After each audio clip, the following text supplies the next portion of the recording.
अस्सलामुअलैकुम, this is me Danial Suhail. आज के पॉडकास्ट में हम आपको वेलकम कहते हैं। व्यूअर्स, आजकल हम अपनी सोसाइटी में देखें तो बहुत ज़्यादा डिप्रेशन, एंग्ज़ायटी और इस तरह के इश्यूज़ देखने को मिलते हैं।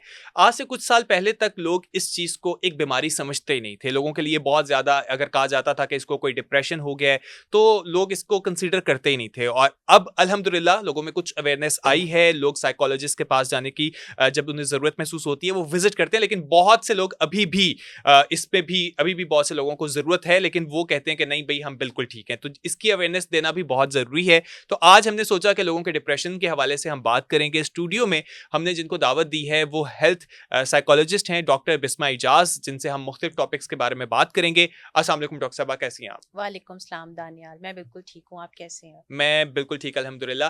अच्छा डॉक्टर साहिबा, आज अल्हम्दुलिल्लाह हमारी सोसाइटी में लोगों को अवेयरनेस आ चुकी है कि हुँ, मेंटल हेल्थ कितनी ज़रूरी है। हुँ। लेकिन कहीं न कहीं अभी भी बहुत ज़्यादा लोगों को अवेयरनेस की ज़रूरत है। आपके पास तो लोग आते हुए डेली बेसिस पे, तो आप क्या समझती हैं कि अभी कितनी अवेयरनेस की ज़रूरत है? आप बिल्कुल ठीक कह रहे हो दानियाल, अगर आज से हम 10 साल पहले की बात करें तो उस वक़्त एक स्टिग्मा था हुँ, कि जी मेंटल असाइलम या मेंटल हॉस्पिटल या किसी कोई पर्सन अगर साइकोलॉजिस्ट के पास चला गया तो उसके साथ टैग कर दिया जाता था ये पागल। पर्सन पागल है। हुँ, तो अल्हम्दुलिल्लाह उस स्टिग्मेटाइजेशन से तो हम बाहर निकल आए हैं काफ़ी हद तक। अवेयरनेस की लेवल पे अगर बात करें तो अवेयरनेस तो काफ़ी ज़्यादा प्रोलॉन्ग कर चुकी हुई है। बहुत से लोग जो हैं अब इस चीज़ को, इस नीड को अंडरस्टैंड करते हैं कि जब भी वो किसी स्ट्रेस का शिकार हैं, किसी प्रॉब्लम में हैं, उनकी अपनी मेंटल हेल्थ को वो देखते हैं कि वो डिटीरियरेट हो रही है, हुँ, तबाह हुँ, हो रही है, तो वो कंसिडर करते हैं कि इस से निकलने के लिए हमें एक साइकोलॉजिस्ट या माहिर नफ्सियात की हेल्प चाहिए।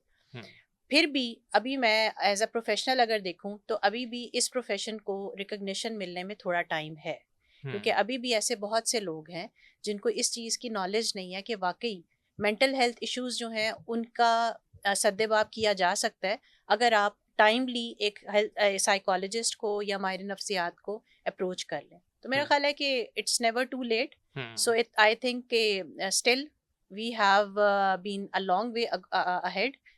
कुछ टाइम के साथ-साथ बेहतरी आ सकती है। बिल्कुल ऐसा ही है। अच्छा डॉक्टर साहब, आपके पास डिफरेंट पेशेंट्स आते होंगे, तो मुझे बताएँ कि आजकल जो पेशेंट्स आते हैं या आजकल हमारी सोसाइटी में मेंटल प्रॉब्लम के हवाले से क्या चीज़ सबसे ज़्यादा देखने को मिलती है जो बहुत कॉमन है?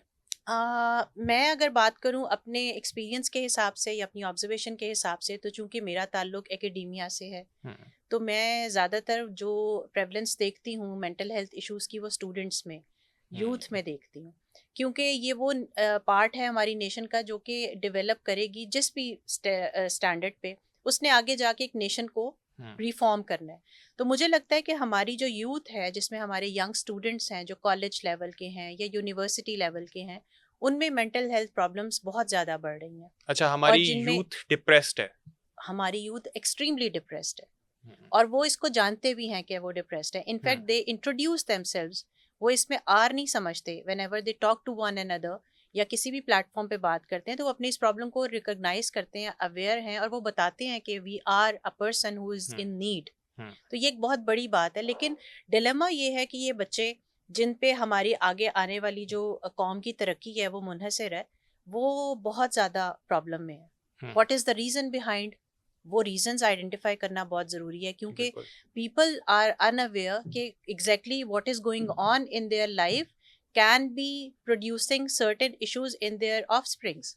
हमारे पेरेंट्स की बात अगर कर लें तो उनके हुँ, आपस के कॉन्फ्लिक्ट्स वो ये सोचते नहीं है कि इसकी वजह से हमारे बच्चों पे क्या असर पड़ेगा। हुँ, हमारे टीचर्स जो हैं वो अपने रवैये को स्टूडेंट्स के सामने पोर्ट्रे करते हुए ये नहीं सोचते कि इसका हमारे स्टूडेंट्स पे क्या असर हुँ, पड़ेगा, और इसी तरह बहुत से और वाकयात। तो मुझे लगता है कि हमारी जो एक जनरेशन या रेशो बात करें मेंटल हेल्थ प्रॉब्लम्स की जिसमें एंजाइटी और डिप्रेशन पीक पे हैं, वो हमारे स्टूडेंट्स यानी यूथ में बहुत ज़्यादा है।